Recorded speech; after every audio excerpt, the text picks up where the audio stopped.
ऐसे व्यक्ति का मन एक शांत सरोवर की तरह होता है जिसमें क्रोध, घृणा, अहंकार या कोई भी अंगारा गिरे वो खुद ब खुद शांत हो जाता है।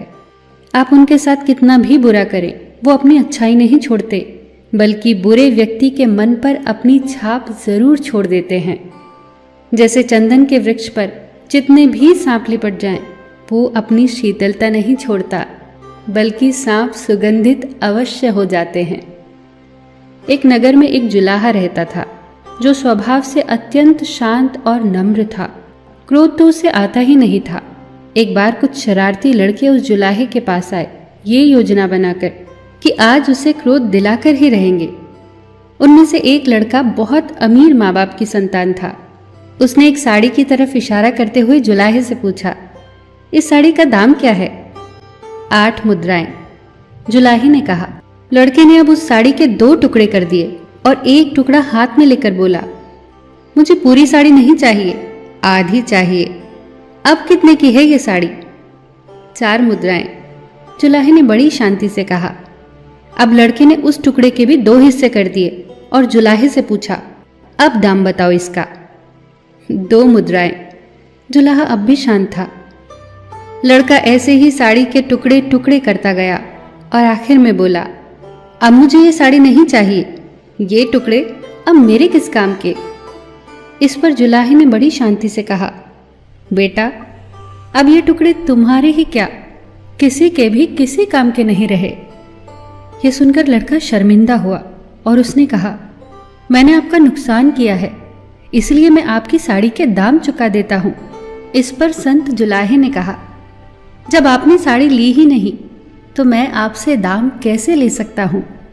अब लड़के के अभिमान को ठेस पहुंची और उसने कहा, मैं अमीर माँ बाप की संतान हूं, आप गरीब हैं, मेरे दाम चुकाने से मुझे फर्क नहीं पड़ेगा, पर आप ये घाटा कैसे सहोगे? मैंने आपका नुकसान किया है तो घाटा मुझे ही पूरा करना चाहिए। जुलाहे ने मुस्कुराते हुए कहा, तुम ये घाटा कभी पूरा नहीं कर सकते। सोचो, किसान का कितना श्रम लगा होगा, तब कहीं जाके कपास पैदा हुआ। फिर मेरी स्त्री ने बहुत मेहनत से इस कपास को बीना और सूत काटा। फिर मैंने सूत को रंगा और ये साड़ी बुनी।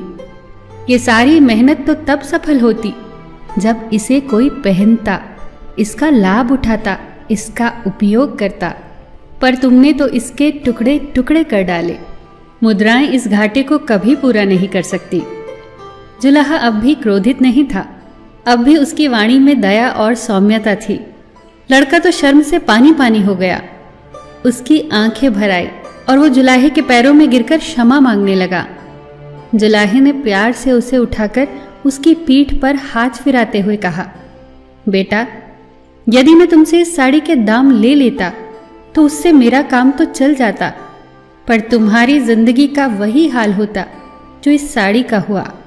साड़ी एक गई, मैं दूसरी बना लूंगा, पर तुम्हारी जिंदगी यदि एक बार अहंकार से नष्ट हो गई तो दूसरी कहां से लाओगे?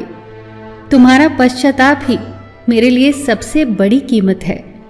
इस घटना ने उस लड़के का सारा जीवन बदल दिया। जानते हैं वो संत जुलाहा कौन थे? वो जुलाहा थे संत कबीर। सच ही कहा है किसी ने, जब बसंत आता है तो प्रकृति सुधर जाती है, और जब संत आता है तो संस्कृति सुधर जाती है। फिर मिलेंगे दोस्तों अगली वीडियो के साथ। तब तक के लिए अपना ख्याल रखना और हमेशा मुस्कुराते रहना।